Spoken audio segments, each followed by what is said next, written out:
One TV special report.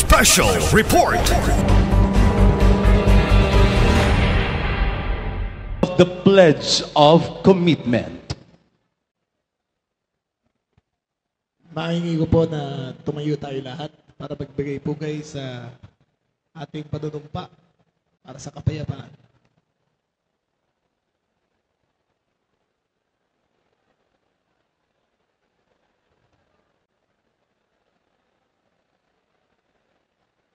Mga misamenyo, pakitaas yung kanang kamay at sumunod sa akin. We, public officials and community leaders of Misamis Occidental, pledge to uphold the Constitution, the laws on dangerous drugs, and the dignity and the rights of every person. We will lead by example and live drug-free lives, strengthen and faithfully operate our anti-drug abuse councils, and keep complete and accurate records in accordance with standards of transparency and accountability. We will safeguard due process, confidentiality, and data protection in all information gathering and watch listing. We will support the Barangay Drug Clearing Program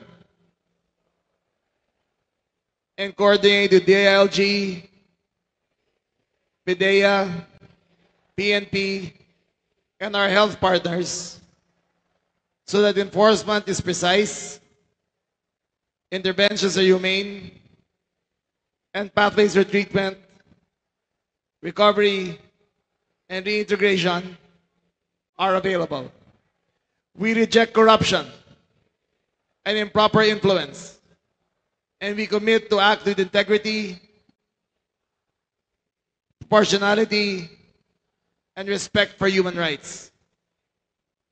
With this pledge, we bind ourselves to effective, lawful, and compassionate action for a safer, healthier, and more resilient Misamis Occidental. May God grant us the resolve to keep these commitments for our people and our communities. So help me God.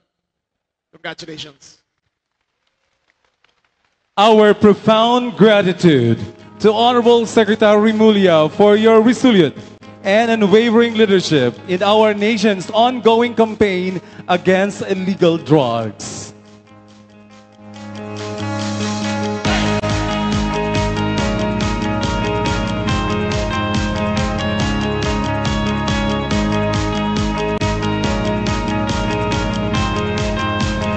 Ladies and gentlemen, to now give his Araw ng Parangal message and introduce our guest of honor and speaker for today's program, let us all lend our ears to the leader behind this initiative, an outstanding Misamisnon himself who has devoted his service to helping every Misamisnon excel and reach their greatest potential. Our Governor, Honorable Henry S. Wominal.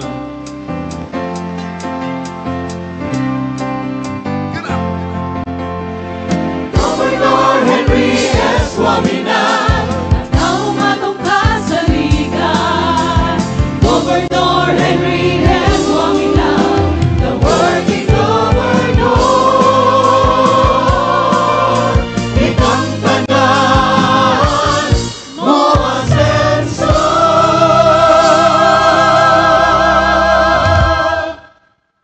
Daghang salamat, palihog ng lingkod.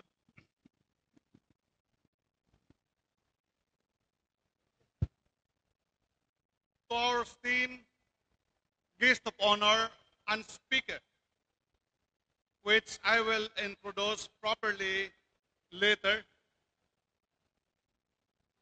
But at this time, allow me to express to our guest speaker our heartfelt thanks and gratitude that despite of his hectic schedule in Manila from the typhoons and the current political challenges, he still find time to be with us today. Ladies and gentlemen, a bigger hand to Secretary John Vic Remulla.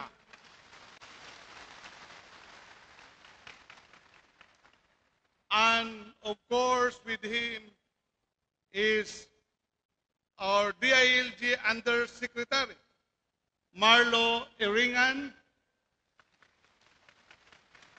and to all the highly competent officials and staff of DILG. To Reverend Ricardo Yanis, who gave us the opening prayer and blessing for the province, Vice Governor Rowena L. Gutierrez, and the members of the Sangguniang Panlalawigan, which I request to please stand up. All our members of the Sangguniang Panlalawigan, headed by Vice Governor Wing Gutierrez, the regional directors and officials of the different national government agencies, city and municipal mayors and vice mayors, together with their members of the Sangguniang Bayan, provincial prosecutors, police and military officials, religious, business, and educational leaders, to our barangay officials and members of the Anti-Drug Abuse Council in the 490 barangays of the province. Can you please rise to be recognized, all our barangay officials?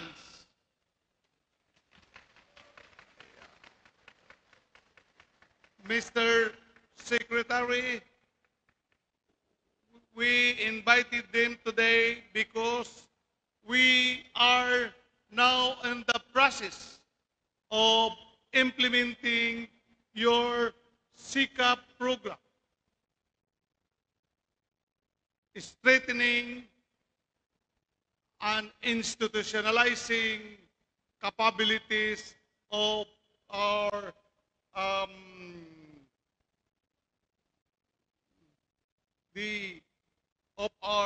KADAK, MADAK, and Barangay Anti-Drug Abuse Council. You have viewed our history. We, Misa Misnon, are doing our best that never and never again na babalik pa tayo sa ating madilim na kahapon because of illegal drugs.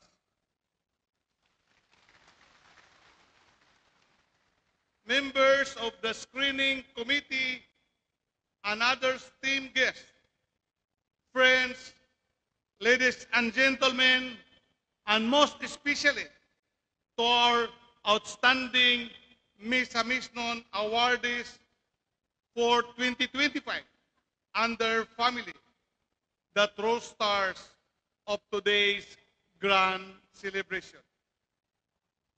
In leading this province from what it was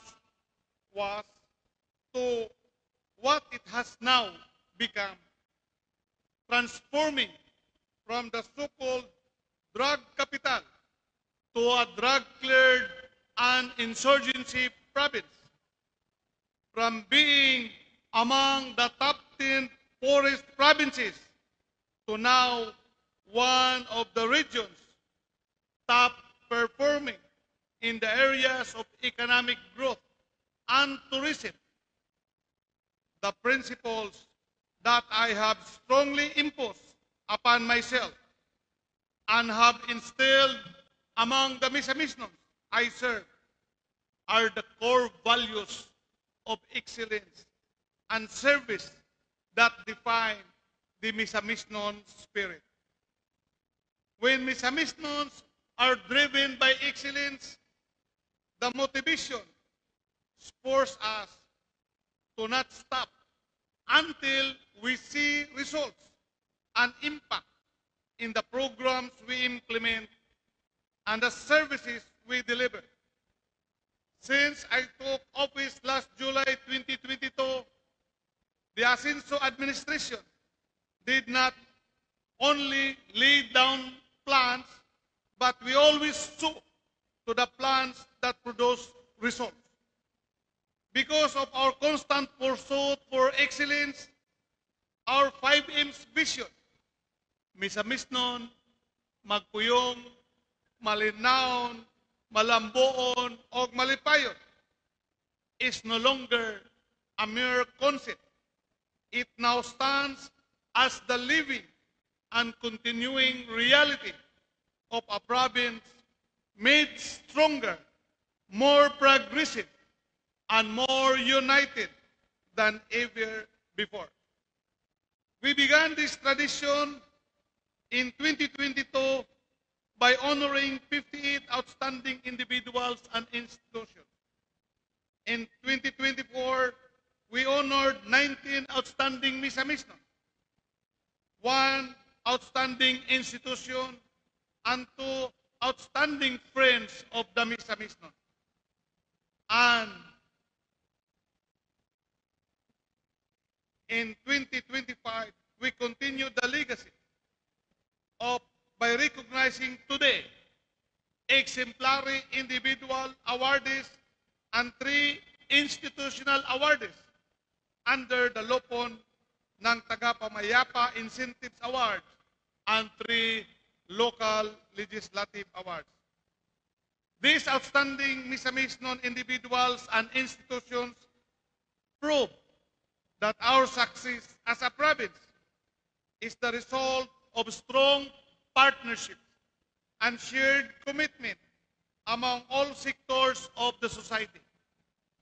These outstanding Misamisnons brought pride to the province and are continually making immense impact even beyond the borders of Misamis Occidental in their respective field.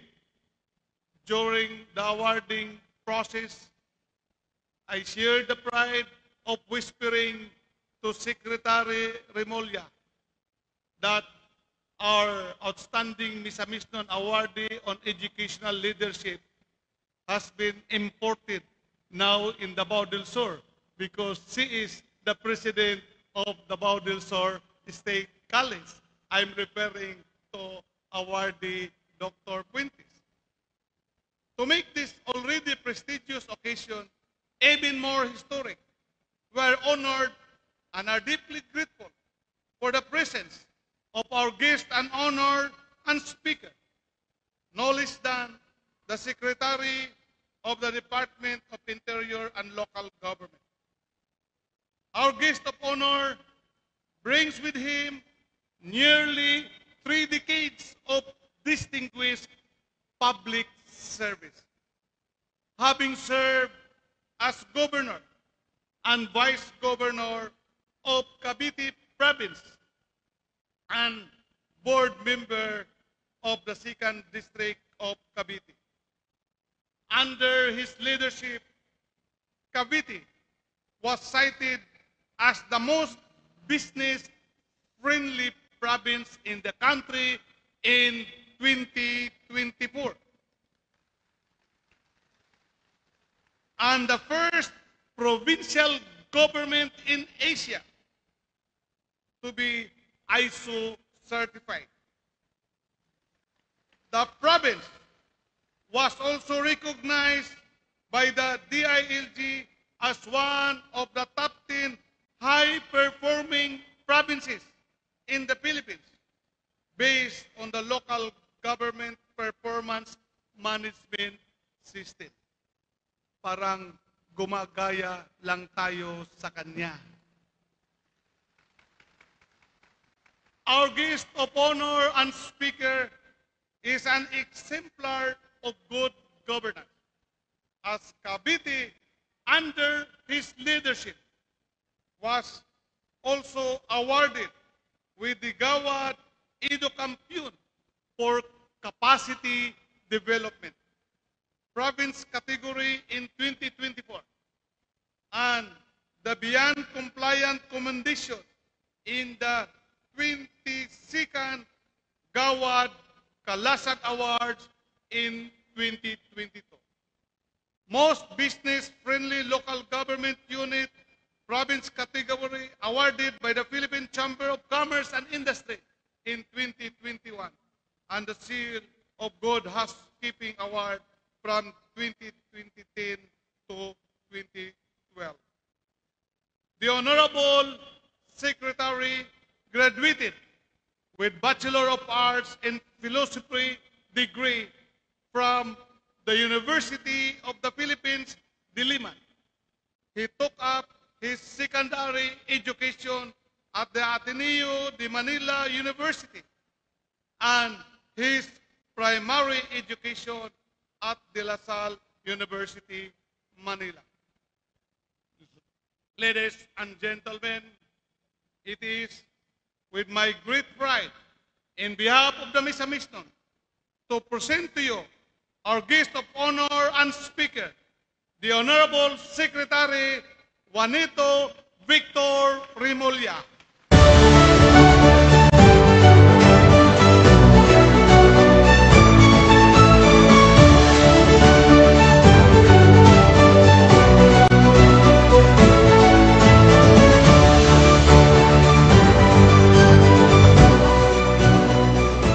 Salamat, Governor Ominal, the working governor. Please. Governor Ominal, magandang umaga po sa inyo. Sa inyong Vice Governor, si kay Rowena Gutierrez, sa ating mga mayors, ating mga board members, ating mga kapulisan, the DILG family, mga taga-barangay, at sa lahat ng taga Misamis dito, Misameños, magandang umaga po sa inyo lahat. Ako po inyong kalihim ng interior at lokal na gobyerno, kinikilalang DILG. Ngunit ako isang taon pa lang dito. Mas matagal po akong kinilalang gobernador ng aming lalawigan sa Cavite. Ako po'y palagay ko sa unang beses niya lang nakita dito sa Misamis. Dahil unang beses ko po ito pumunta sa Mindanao on an official event para makilala ko kayo ng lahat. Inuna ko po itong Misamis Occidental para makilala kayo. Ako po yung magpapakilala ng konti dahil halos di niyo po akong kilala. Mas kilala niyo po ang aking mga kapatid. Tatlo po kaming pumasok ng larangan ng serbisyo publiko. Nauna pong kilala nyo ang aking nakababatang kapatid na si Gilbert Rimulya, dating nasa ABS-CBN, dati pong nag-congressman, dati pong sakristan sa simbahan, kumakanta sa simbahan, sa choir. Siya po sa aming magkakapatid, ang pinaka-mabait. Kilala rin niyo po ang dating congressman, naging kalihim ng hustisya. Ngayon po ay ombudsman. Isa pong magaling na abogado. Siya po ay nag-top ng bar noong 1987, hindi nag-aaral. Si Ombudsman Boying. Siya po naman, hindi po kami magkamukha nun ha. Siya po naman sa aming magkakapatid, ang pinaka-matalino. Ang inyong lingkod po, ay hirap na hirap mag-graduate ng college dahil puro kalokohan. Hindi po ako kabaitan. hindi rin po katalinuhan. Ako lang ang pinakamagandang lalaki sa aming lahat. Ako po ay galing sa lalawigan ng Cavite. Pinakamalaking lalawigan sa buong bansa pagdating sa populasyon. 5 milyon po ang nakatira sa amin. Pagsama-sama mo ang buong Bangsamoro Autonomous Region, buong BARM, di ilang probinsya yon, case laki lang po ng Cavite yan. Ngunit napakaliit ng aming lugar.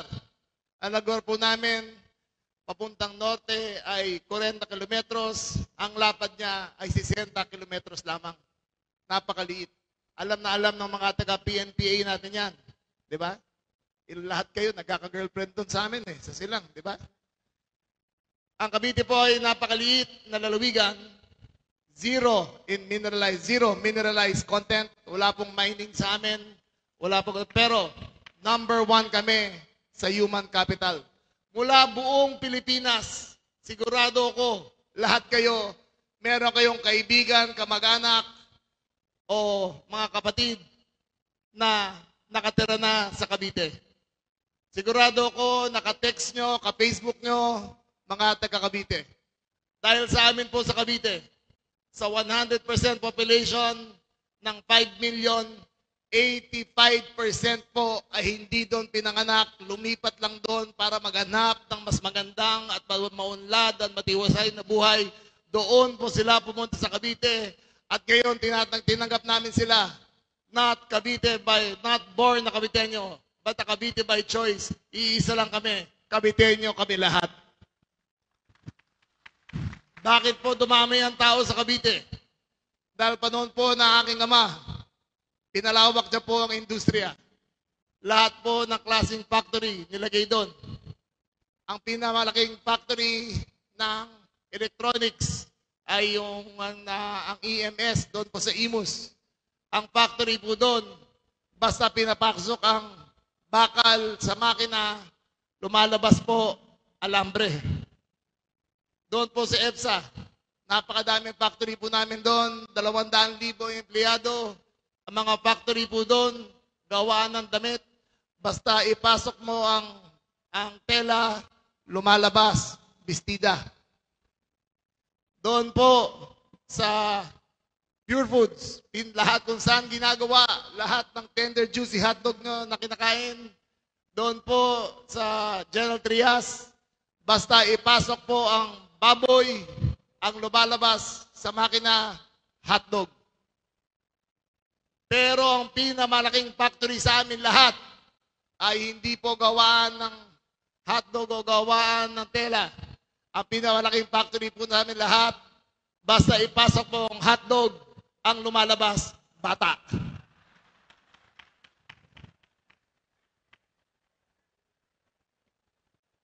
Ayaw po ang kagalingan sa amin. Puro pagawaan ng bata po. Kahit sa akin pumunta, kita nyo, naglalakad. Ang kukulit.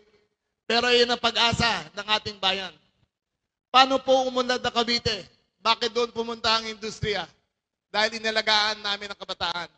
Noong ako'y pumasok sa politika, ang public university namin ay iisa lang. Isang campus lang. Ang populasyon noon, 6,000.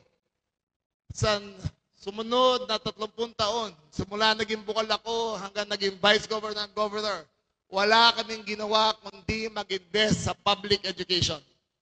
Dati po, ang estudyante namin 5,000, isang campus. Ngayon po, 15 campus. At mas malaki na po kami sa UP system. 85,000 ang college students namin sa Cavite. Libre lahat ang kanilang edukasyon. Doon napunta ang asenso. Hinahanap natin lahat yan. Hinahanap natin kung paano ginawa ni Governor Henry Uminal ang success story ng Misamis. Kung bakit dito, one of the poorest province, ngayon, one of the most progressive.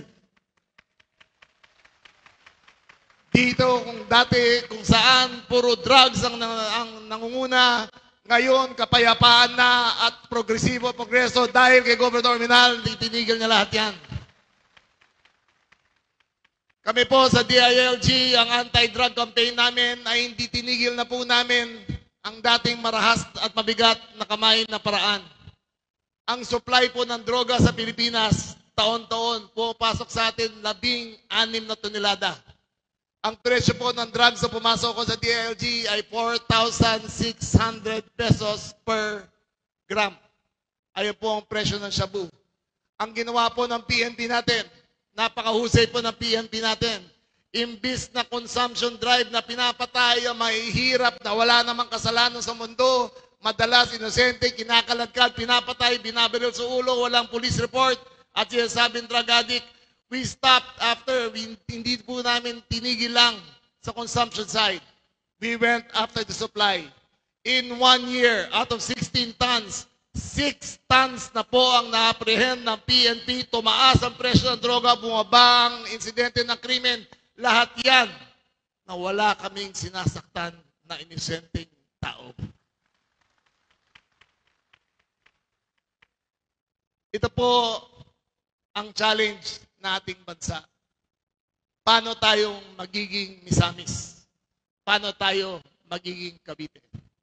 Ngayon po, napakabigat ng nakikita natin. Napakabigat at napakasama sa loob na nakikita natin. Saan kayo nakakita ang corruption in such a massive scale that it is sickening? Nakakasuka na. Inawardan ko mga lupong tagapayapa kanina. Gaano kahalaga ang trabaho nila? Immediate intervention on the barangay level na ayos nila ang mga problema. Andiyan ang mga kapitan natin. Magkano ang sweldo nyo? 4,000, 3,000, 5,000 kung swerte. Ang mga BHW natin 300, 500 kung swerte. Pero ano ang nakikita natin? Isang delivery, isang araw lamang sa dalawang undersecretary, 8 billion pesos ang palitan. Ang 8 billion pesos doon ay napakarami sanang na-resolba para sa Misamis. Kung ginamit lang yan ng tama, ang Misamis Hospital ay tapos na at kumpleto na at libre na ang serbisyo para sa lahat. Kung ginamit lang yan ng walang lahat, ng walang may bahay dito sa Misamis ay nabigyan na at pinatira at binigyan na mas magandang kinabukasan. Kung di lang ninanakaw ang pera na yan, mas maganda sata ang ating kinaroroonan ngayon. Kaming magkapatid po ay nangako sa ating Pangulo at nangangako sa inyo dito sa Misamis. Wala po kaming kaibigan na titignan. Wala po kaming mas mataas na otoridad na titignan kundi Diyos lamang. Pinapangako namin sa inyo na lahat na nagnakaw, lahat ng ninakawan ng inyong kinabukasan, lahat ng kumuha sa kaban ng bayan ay ipakukulong namin, hindi sa magandang kulungan, ngunit sa kulungan na may hirap para doon sila magdudusa lahat at pagbayaran ang kanilang kinabukasan. Ito po ang kinabukasan natin. We must learn our lessons. For us to improve, para magbago tayo, dapat makita natin kung ano ang mali na nakaraan. Let this be the lesson. No crime goes unpunished. All good things will be rewarded. And someday, justice will be served. One day, at parating na ang araw na yon, nakikita nyo sila sa likod ng mga rehas na bakal at sasabihin nyo may pag-asa na ang Pilipinas. May pag-asang umasenso dahil matatanggal ang korupsyon. May pag-asa ang Pilipinas dahil magbabago ang liderato. Panalangin ko na lang na sana sa mga darating na panahon ng piliin ng buong Pilipinas ay mga leader katulad ni Governor Uminal na wala nang ginawa kundi minahal ang kanyang lalawigan at pinakita na kung inuugo na ang serbisyo kaysa sarili, uunlad ang inyong bayan. From one of the poorest to the most progressive. From one of the poorest to the best run. Kwento rin ng Cavite yan. Dati kami puro smuggle, puro mamamatay tao. Ngayon, the most progressive, the most wealthy, and the lowest in poverty index in the entire country. There is hope. Let us choose our leaders. Let us move forward. Let us jail the criminals. Let us remove corruption. Let us be like Misamis Occidental. Mabuhay ang Misamis. Mabuhay ang Pilipinas. Mabuhay kayo lahat. Maraming salamat po. At magandang umaga sa inyo lahat. There you have it, friends, ladies and gentlemen. Thank you very much, Secretary Rimulya, for that powerful and motivating message. Once again, a round of applause to our SILG. We would like to request Secretary Rimulya to remain on stage for the presentation of the plaque of appreciation for the outstanding leadership and excellent public service. Also requesting our Provincial Governor, Honorable Henry S. Waminol, to come up the stage to give our special token to Secretary Rimulya as a symbol of our rich Subanan culture and heritage. We are proud to present this Subanan vest. May it serve as a reminder of the enduring culture and that continues to inspire and unite the people of Misamis Occidental.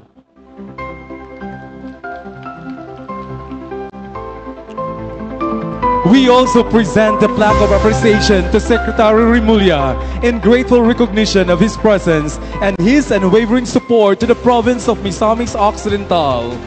Republic of the Philippines, Province of Misamis Occidental hereby confers this plaque of recognition to Honorable Juanito Victor C. Rimulya, Jr., Secretary, Department of the Interior and Local Government, or DILG, in grateful acknowledgement for invaluable insights and profoundly inspiring message delivered as the guest of honor and speaker, or GOHAS, during the Araw ng Parangal Search for Outstanding Misamisnans.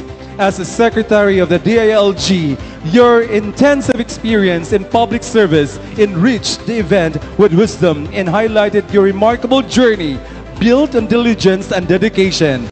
Your distinguished presence motivates the provincial leadership and Misamisans to pursue greater success with renewed determination and purpose. Given this 21st day of November 2025, during the Araw ng Parangal Search for the Outstanding Misamisans in celebration of the 96th Provincial Anniversary of the Province of Misamis Occidental, held at the Bayfront Arena, Oroqueta City. At this point in time, may I request everyone to step down in front of the stage for a quick photo groupie. Shall we all stand? Ladies and gentlemen, kindly face the stage as our photographers prepare. We would like to acknowledge also the presence of Undersecretary for Local Government, Marlo L. Iringan. Sir, welcome to Misamis Occidental. One Miss Oc. One Ascenso Miss Oc. Shall we have the 5 M's mantra? Misamisnon, magkuyong malinawon, malambuon, og malipayon.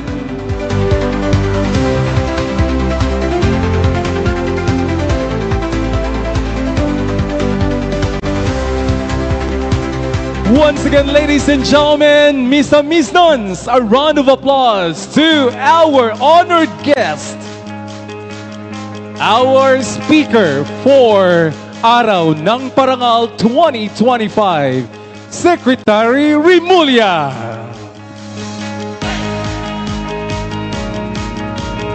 From all of us, Secretary Rimulya, daghang salamat and more power.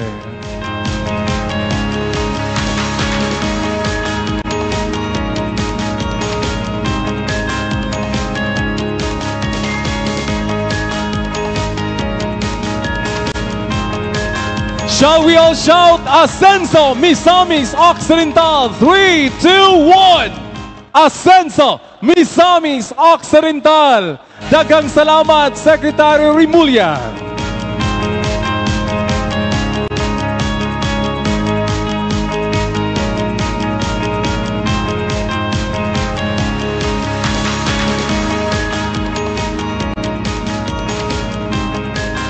Let's continue the celebration.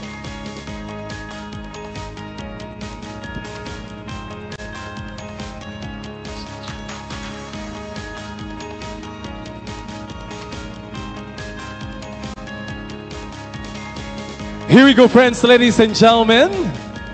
And we're all good